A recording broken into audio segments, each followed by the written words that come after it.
What's up, soldiers? Chris here, CaribbeanPod.com. We are continuing with July's month of grilling, and I'm about to drop this recipe on you here.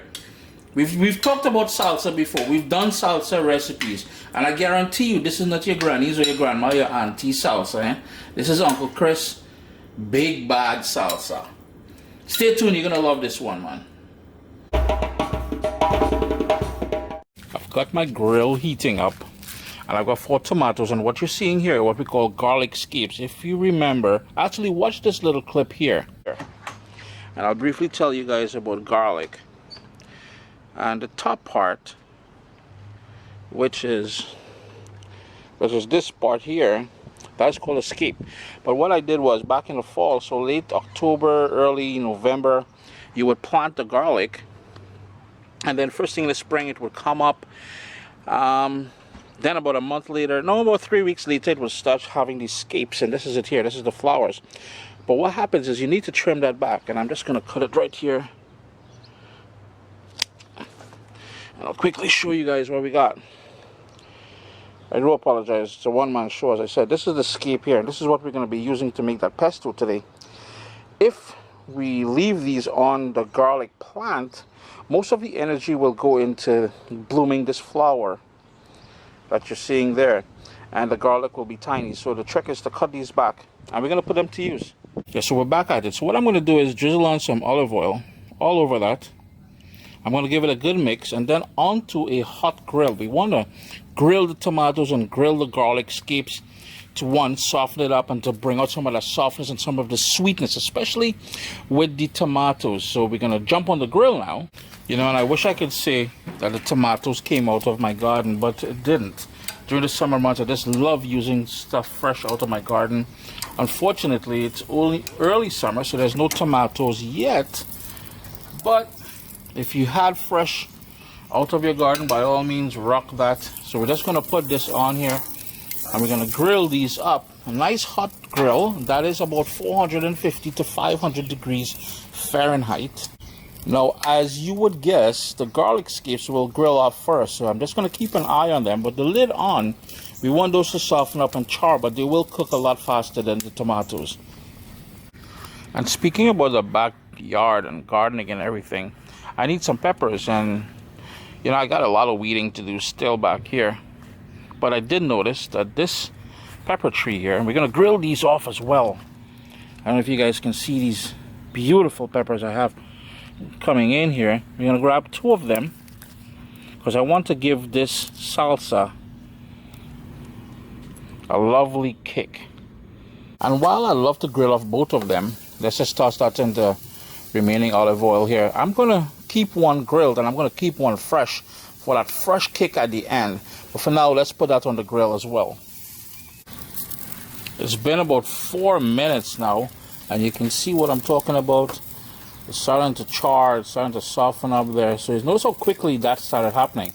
I did end up flipping the tomatoes over a bit because it's the skin charred and bruised. You want to keep flipping it. But for now, I'm going to give the garlic scapes maybe a minute or so, and then I'll pull them off.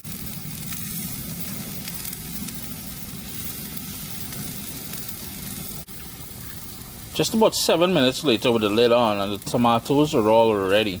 We're going to pull these off, and we're going to go inside now and build this wicked salsa. Got some garlic, sea salt, and remember that pepper that we grilled off? We're going to put that in here as well. Yes, you do need a mortar and pestle. It's all about different textures. And you're probably wondering, well, Chris, why more garlic? This is the raw element. So there's going to be a grilled element and a raw element.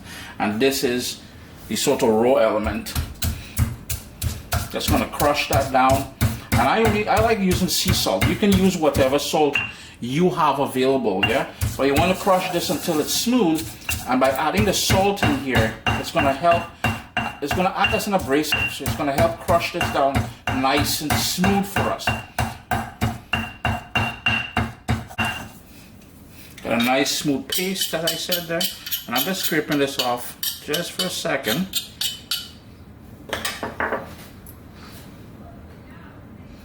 Now what I'm going to do is the tomatoes that we grilled. I'm just taking the skins off there. And this is going to go in here. Yeah, we're crushing the tomato as well. That's going to give the finished salsa a nice body, a nice texture. It's all about textures, I said. And two things, textures, raw and cooked. And by grilling these off, man, the sweetness you will get from these tomatoes is unbelievable. So all you will do now is crush this. Give it a rough sort of crush. You don't really want it overly smooth, so you don't want a puree. You just want it sort of chunky, nice big bits, but you want to be able to scoop it up as well. Once you have that corn chip or plantain chip or whatever it is that you're going to be rocking the salsa with. You know, it's summertime. You're going to be hosting people.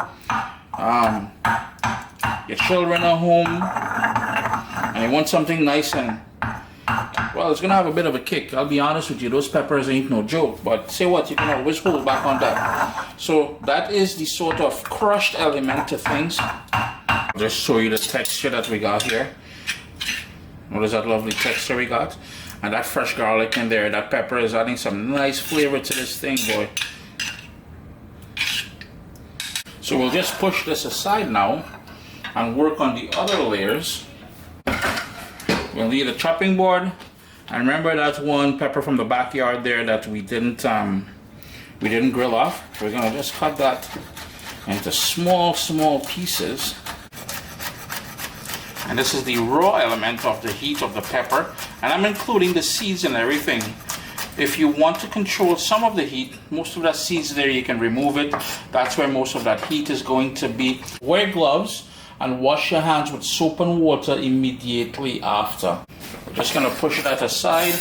And we want a raw tomato element as well. These, and if you, I don't know if you notice, I'm using Roma tomato, what some people call plum tomatoes. And all we're gonna do, and this is gonna be the raw element to it. We had the grill element, take off the top, that's gonna go into the rubbish. And I'm just gonna cut it. And if you don't have a grill and you wanted to roast those in the oven, you can certainly do that, yeah? 450-degree oven, and you can roast off the garlic scapes as well as the pepper and the tomato. Just rub them down in that olive oil as I did, and you're good, man. Don't stress. So all we're doing is we're going to dice up these tomatoes really small. All done with the tomatoes, so now we're going to give the garlic scapes. They got to get that rough chop now as well too. I'm trying to keep everything nice and small pieces. I am going to run my knife after I chop it up that way. I'm just going to go like this. I really want to chop this up finally.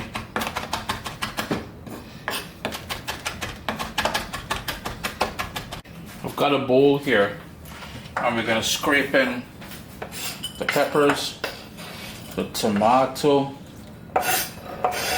the grilled garlic scapes. I've got half of an onion that I diced up finally as well. So you can see the building blocks for that salsa is in there, but we're not done. We've got all of that crushed tomato to make an appearance as well. Remember, those were fire roasted, so that there is pure niceness. One of the things we love in the Caribbean is zabuka, what most people call avocado. And I just diced that up, starting to discolor on me already. So what we need to do is we're gonna hit that with some lime juice.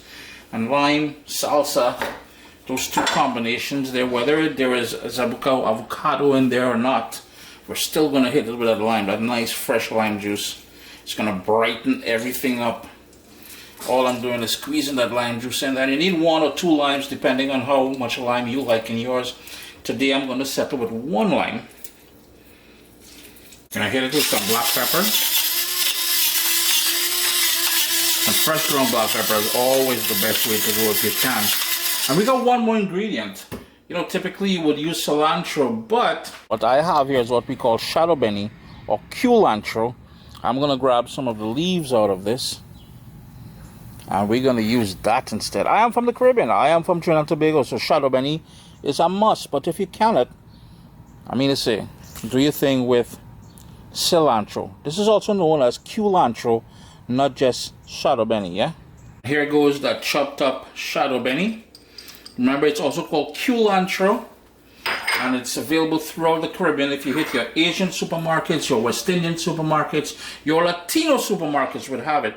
But if you can't source that, my friends, don't stress. Coriander or cilantro will work just as well. And just before I give it a good mix, I'm going to hit it with about a tablespoon of olive oil, totally optional. And I'm going to go in with a tiny bit more sea salt just to help with the raw tomato, because a tomato, I mean, you know, it is what it is. It's not fresh off my vine, off my tree, so I can't guarantee it will be sweet like a good summer tomato. But if you notice what's happening here now, all we're doing, we're giving everything a mix, and you can see, I promised you guys earlier, not to your grandma's salsa, and I think with all honesty, Uncle Chris delivered. I trust you guys love this video, you know. Chill it. I would chill it first before I served it up. What happens is all those flavors will come together. The roasting flavors. That avocado, that lime, a simple thing as that lime. Everything will come together, allow it to sort of marinate for a little bit. We will continue more of this July's month of grilling. Thanks for joining me here in my kitchen as always. Just look at that niceness. Ooh boy, Uncle Chris. You get to know, sir. What's up, soldiers? Don't forget to click subscribe. If you've already clicked subscribe, hit that bell notification thing. I want to all you missing out on the new videos, man. Come on, click.